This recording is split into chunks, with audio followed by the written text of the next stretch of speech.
Hello, everyone. Welcome to the Real Estate Experience Podcast with your host, myself, Sterling White, where I am officially in the building. And I say I'm officially in the building because I'm actually in the building right now shooting content. So on each and every one of these episodes where I provide my experience share as an entrepreneur investor in the industry to really share behind the scenes of how these deals are put together, my trials and tribulations, in addition to successes, so you can avoid the potholes and pitfalls and replicate the successes as well, and bring on other high achieving investors in the industry so you can get different insights and perspectives. And if there is a guest I have not interviewed just yet, go ahead and drop a comment below and let me hear that from you.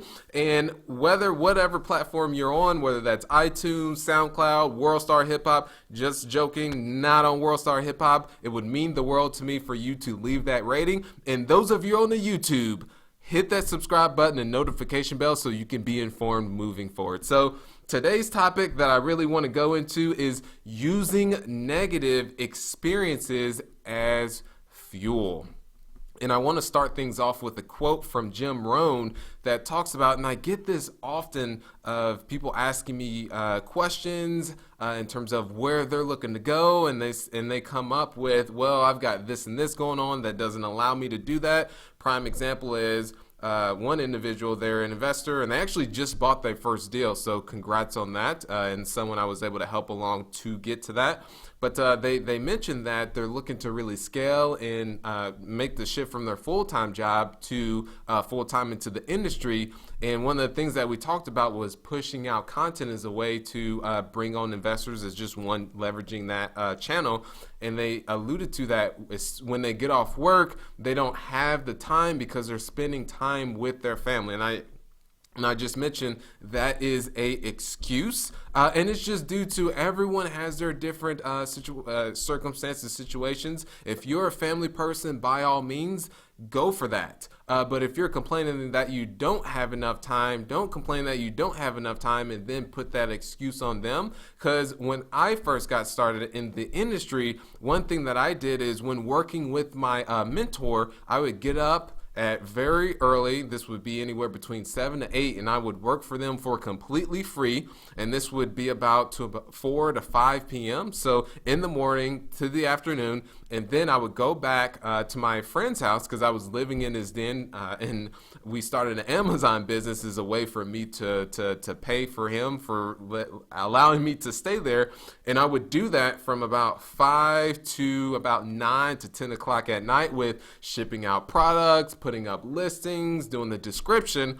And then later on, I would do from about 10 to about 1 to 2 o'clock in the morning. I would do more research and further understand real estate as a whole, because I was wanting to get more into the investing side and bring my partner, my mentor at that time, a deal. So that's what I mean is the main quote here by Jim Rohn says that if you are committed enough, you'll find a way, but if not, you'll find a excuse. So what is your excuse, guys? It's just everyone has something that they can leverage as, okay, well, I can actually accomplish this, or no, there's no way I can do it because I don't have enough money, which my very first deal that I was able to acquire is I didn't have money. I actually had negative funds in my bank account when I first got started, but I was able to find a way instead of leveraging that as an excuse. So that's what I just wanted to go into to really start things out. But now I just want to provide some stories on leveraging negative circumstances as fuel, because you can either use it as fuel or a crutch. So there's always different mindsets that I've experienced, because you guys know I'm a firm believer of mindsets is very crucial, and that's the foundation of things, and it all comes down to your way of thinking. And that's just my personal experience share, you guys, which is what I do on these, and I'm not perfect by any means.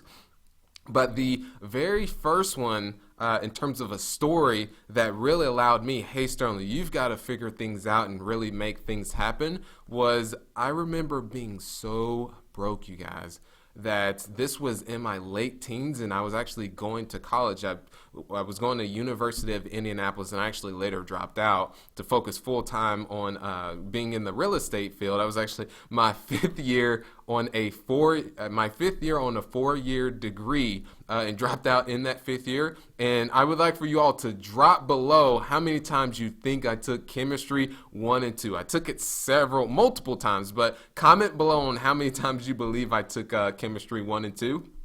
But just going back into the story is I was so broke, and I had actually negative funds in the bank account, that in order for me to go and buy groceries is I had to use my relative's food stamp card. And there was one case, I remember going to Kroger. We have Krogers here in Indianapolis, and other markets like Florida, for instance, there's Publix, there's Target's or Target. I like to call it Target. But in essence is, I remember going to that checkout line, and this was multiple occasions, you guys, is that I would go there and I would pull out that EBT card, and I was always look around, and I felt so damn ashamed when I went to go pay.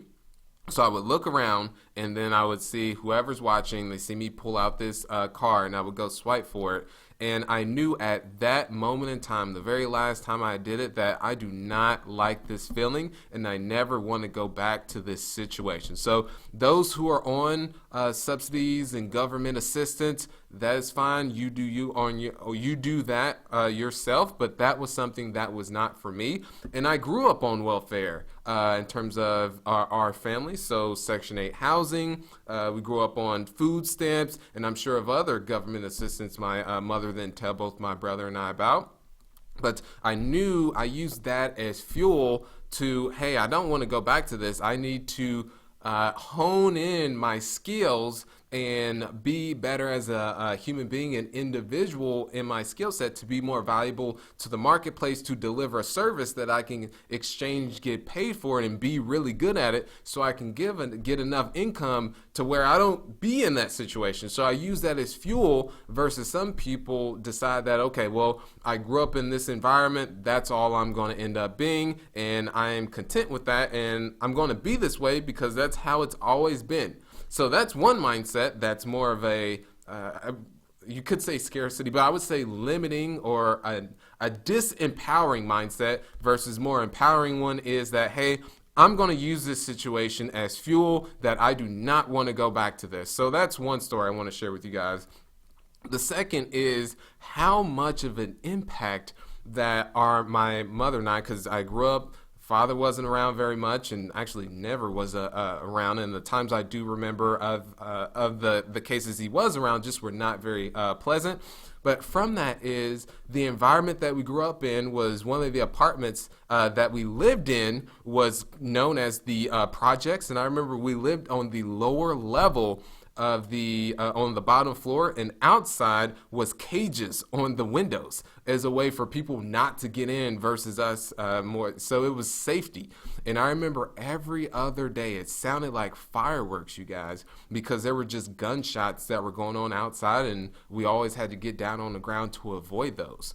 And so that was a circumstance that luckily my mother saw that, hey, my kids are in danger, and she moved us from the inner city and the public schools to more out to the suburbs, township schools. So in Indianapolis, there's public schools, and there's also township schools. There's private schools, there's other ones, but those are the two main ones. And the public schools versus the township schools, huge difference. I remember at one point in time is I went to one of my classes when I was going to the public schools. There was no teacher.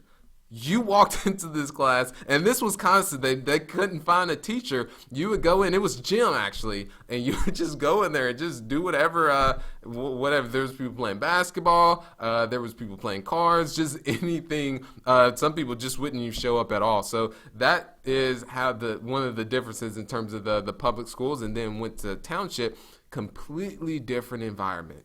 Is one thing. We still lived in lower income housing, but we were no longer in the quote unquote the projects. So that was one thing that I took that as an opportunity, meaning I didn't go back to that environment. Unfortunately, my brother did, and ended up taking a different trajectory in life. And what I did was I surrounded a new environment and a new surrounding cast, because I didn't know at that time the importance of it, but now looking back on it, I'm glad my mother made that move for us to get us out of that setting. And I remember just the first semester of freshman year of high school, went to 4 different schools, you guys. 4 different schools. So even before that, did bouncing around. So that was one of those things that's helped me as I got older, is just being a social butterfly and just always be able to adapt to things. So is that story is use that as fuel as well, that, hey, I'm in a new environment. Let me go ahead and look at this as an opportunity and seize it, make friends to create more relationships, to not ultimately go back to that environment that I came from. So that's what I mean, you guys, is just using your circumstances as fuel versus a crutch, because there is tons of excuses that are out there, and there is situations where people have been in worser environments or worse circumstances and situations as you may have done, and they still have been able to overcome those challenges. So you just think of it from that sense, and this goes back to the quote by Jim Rohn: if you are committed enough, you'll find a way. If not, you'll find a excuse. That is the bottom line, and that's just my personal experience here, and just want to be transparent to you guys. And there's some times where I feel, when I feel there is an excuse, I press on. Prime example is recently, I'm not a runner, and you can say that's an excuse in a way, not a long distance runner, or I do not prefer to run long distances. So there's a good friend of mine that does these runs. So for 100 days, he's running 10 miles per day. So 1001 City is the name of the campaign that he has going on. So he runs 10 miles each and every for 100 days straight. And so I joined him on a couple days. And the longest I ran before that was actually 7.5 miles. And that was for the Spartan race. And that was just one race. And before that, it was about 3.5 miles. So I just jumped from that to 10 miles. And I was trying to come up with so many excuses that I was born with a fast twitch muscle, that I shouldn't be running these long distances. It's not a good time to be running during the day, because he actually has a calendar that he schedules those days out. I was like, none of these are actually going to work. I'm going to be busy. I've got so many things that are going on. And as soon as those things go in my head, I have become to a point where I'm aware enough that, hey, Sterling, that's an excuse. Time for you to actually go out and go for it. And glad that I did it. And I remember the very first run, boom, I hit that 8-mile mark. And from there, that was my wall that I had to get through. And I ended up getting through it through the encouragement that they had. And also, I like this analogy, is I actually dug in what I call the quote unquote cookie jar to pull out positive experiences, negative experience oftentimes too, to be able to pull me out of that. Negative experience meaning people growing up telling me I couldn't amount to anything, that you're not going to be anything. So I pulled those experiences to allow me to get over that. Everyone has their difference. Some people pull more from the positive, some people pull more from the negative, whichever works from you when you hit that wall. But that's what I mean, is when you hear that excuse, when you come to a point, you'll become self-aware enough that, hey, that's the excuse there. I need to figure out a way to ultimately overcome that. So that's what I wanted to share with you. And now we're going to go ahead and go to a book recommendation for you guys. Where is this book? Here it is. Maverick Mindset by Doug Hall. I've actually recommended this book before, way back when in the earlier podcast, but I want to recommend it again because it really ties into this subject of, within that book, which, interesting enough, was recommended by Mike Tyson. You guys, Mike Tyson is actually a really spiritual, and he's a thinker in terms of his awareness. So listen to some of his interviews. That's one thing I know, especially in his early days of boxing, that he was such an animal and the beast biting people's ears and all that stuff. But now he's grown, he's evolved. But you can also listen to some of his interviews and just hear his way of thinking. But this book was recommended by him, Maverick Mindset, where it just really goes into stories of individuals that that encountered challenges and how they were able to overcome that and turn a negative into a positive. So That's why I wanted to provide that recommendation. It is Maverick Mindset by Doug Hall, and I'm not affiliated by any of these books that I provide to you guys, just in case you're wondering. They're on Amazon. I get no cut, no checks or anything. So that is it for you guys. And one thing I want to allude to is those of you who are looking to get started in a multifamily, there is a free guide on my website. Visit sterlingwhiteofficial.com. One more time, that is sterlingwhiteofficial.com. So those of you on the YouTube, hit that subscribe button, notification bell, so you can be informed moving forward. And those of you who are all on all the other platforms, it would mean the world to me for you to like, rate it, and give your honest feedback, because I'm constantly always looking to ever evolve as an individual, entrepreneur, human being, to ultimately give back and give that value to you guys. So keep being awesome. Thank you so much. Thanks for listening to The Real Estate Experience. If this has brought you any value, please subscribe and leave a 5-star rating. It would mean the world to me. Now go out there and crush it.